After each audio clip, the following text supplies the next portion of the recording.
Let's take a look at Module 4.2, page 126, Guided Practice Problems 1, 2, and 3.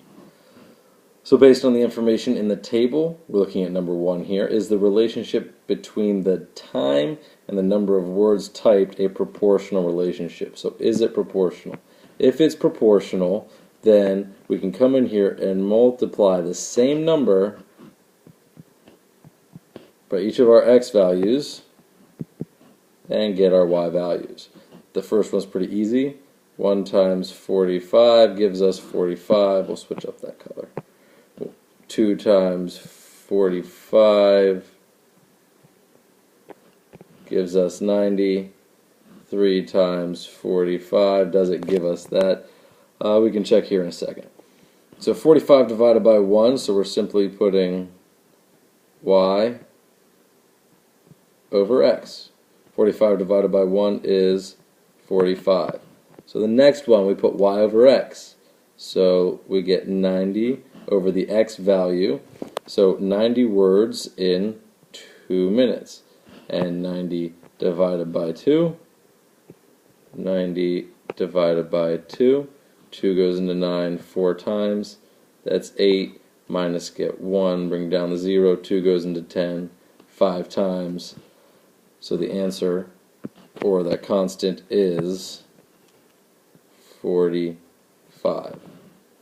Next one, we have 135 over 3, 135 words in 3 minutes. Let's check to see if that comes out. We have 135 divided by 3. 3 goes into 13 4 times. 3 times 4 is 12, minus get 1, bring down the 5. 3 goes into 15 5 times.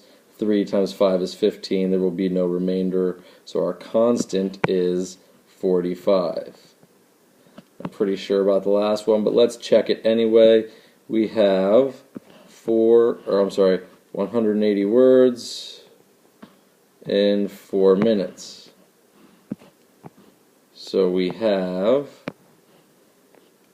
180 divided by 4.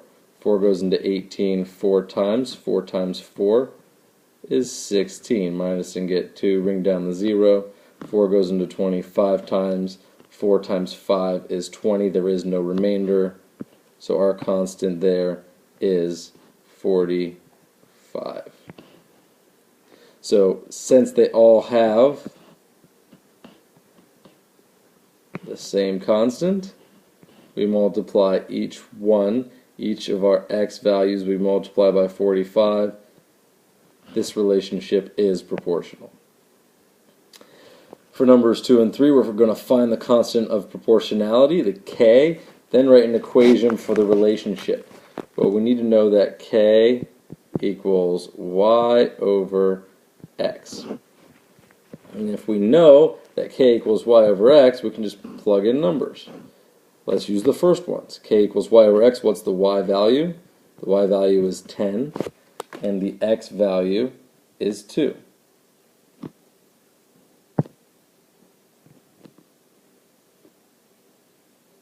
Ten over 2 is 5. Does it work for the next one? Let's just check it. K equals y over x. Y is 20. X is 4, and that gives us 5. So yes, k equals 5. And our equation is in the form y equals kx. So we need y equals kx.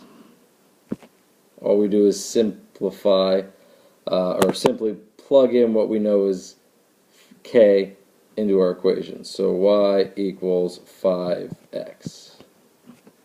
That's what you should have there. Same thing for number 3.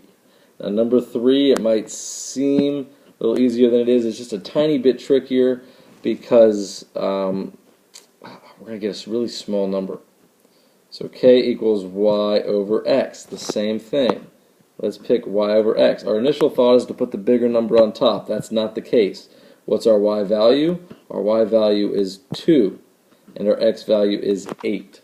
So we have 2 over 8. Now here, this is not in simplest form. We have to simplify it, divide them both by 2. 2 divided by 2 is 1. 8 divided by 2 is 4. So our k should be 1/4. Our constant should be 1/4. Let's pick another one just in case. So k equals y over x, which is 4 over 16. We can divide them both by 4 because they're not simplified right now, and we get 1/4. These match, and the rest will as well. So we get k is 1/4. Now we plug it into our equation, y equals kx, and y equals kx, all we do is plug in what we know for k and for x, so our answer, and I'll come down here, y equals 1/4 x. Answer number 3 is y equals 1/4 x. Answer number 2 is y equals 5x. And number 1 is proportional.